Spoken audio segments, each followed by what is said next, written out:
कैवल्य ज्ञान की प्राप्ति का मार्ग।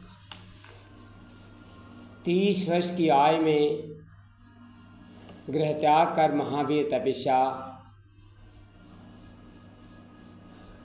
करके 12 वर्ष की कठोर तप की साधना से उन्होंने विशुद्धतम ज्ञान की प्राप्ति हुई। ज्ञान प्राप्ति के बाद उन लोगों को अज्ञान से मुक्ति का ज्ञान का साधन बताने लगे।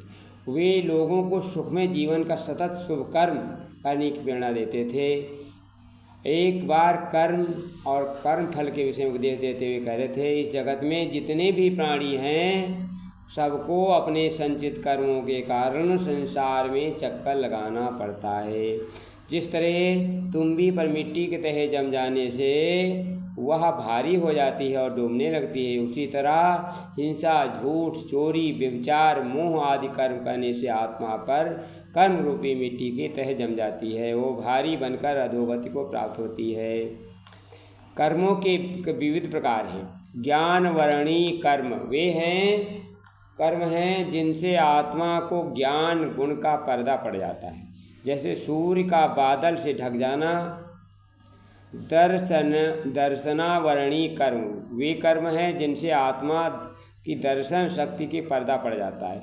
वेदनी कर्म वे कर्म हैं जिनसे आत्मा को सुख दुख का अनुभव होता है।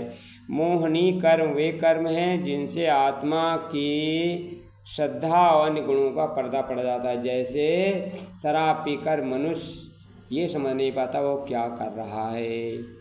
आयु कर्म वे कर्म हैं जिनसे आत्मा एक शरीर को नियत समय पर तक रहना पड़े और जैसे कैदी जेल में रहता है। गोत कर्म वे हैं जिनसे आत्मा शुभ अशुभ अवस्था प्राप्त होती है। वही अंतराय कर्म वे कर्म हैं जिनसे आत्मा लब्धि में विघ्न पड़ता है। आज आत्मा जब तक इन विभिन्न कर्मों के मलों को आवरण बना रहता है तब तक व्यक्ति केवल ज्ञान अथवा विशुद्ध ज्ञान प्राप्त नहीं होता है। इसलिए आसक्ति छोड़कर कर्म करे, फल को ईश्वर पर छोड़ चले। केवल ज्ञान को की उपलब्धि हो सकती है। यदि आप विपरीत बुरे कर्मों को करते रहें तो कर्म हमारे वर्तमान जीवन को साथ भावी जीवन को दुखद कष्टपूर्ण बना। एक बार राजा सिद्धार्थ की गौशाला में सैकड़ों हाथी थे। एक दिन चारे को लेकर 2 हाथी आपस में भिड़ गए। उनमें एक हाथी उन्मत्त होकर गौशाला से भाग निकला। उसके सामने जो भी आता उसको कुचल कर रख देता। वो हाथी लोगों को लूहलुहान कर दिया। तहस में राजा सिद्धार्थ अनेक महावत और सैनिक मिलकर उस हाथी को बस में नहीं कर सके। वर्तमान महावीर ने जब देखा तो वो हाथी के खोज निकल पड़े और उन्होंने देखा उस तहस नहस करते हुए उनकी ओर आ रहा है। बेतास उनकी ओर आ रहा है। अचानक चिंगारता और भीषण वेग महावीर के आगे दौड़ा, मानो उनको कुचल कर रख देगा। दोनों का आमना सामना। महावीर के पास पहुंचते ही वह उन्मुक्त हाथी ऐसे रुक गया जैसे गाड़ी को आपातकालीन रुकावट के लिए ब्रेक लग जाता। महावीर उनकी आंखों झांकते उन्होंने कहा, हे गजराज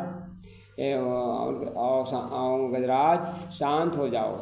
आपने पूर्व जन्म के फलस्वरूप तुम पशुओं में जन्म लेना पड़ा। यदि इस जन्म में भी तुम हिंसा का त्याग नहीं करोगे तो अगले जन्म में तुमको भयंकर पीड़ा सहनी पड़ेगी। अभी समय है, अहिंसा का पालन कर तुम अपने भावी जीवन को सुखद बना सकते हो। वर्तमान महावीर के उपदेशों को सुनकर हाथी का अंतर्मन बहुत गहरा सा पड़ा। उसके नेत्रों में आंसू आ गए। पूर्व जन्म मिश्रण करके उसके सूंड उठाकर महावीर जी का अभिवादन लिया। शांत भाव से गौशाला को ओर चल दिया।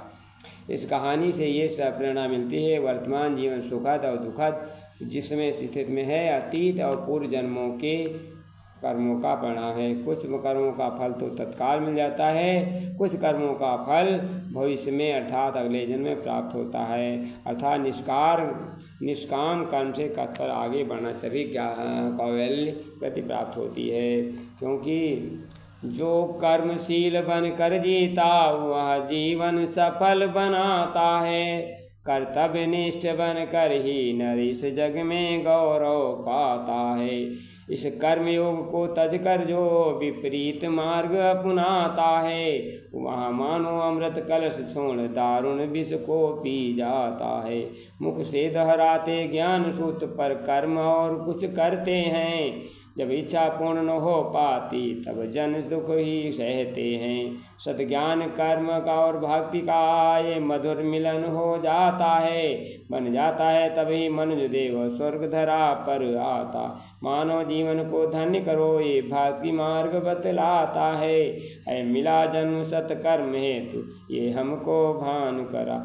श्रद्धा प्रज्ञा भक्ति के बहे त्रिवेणी धार, जो जन इसमें डूबते वे ही उतरे पार। धन्यवाद।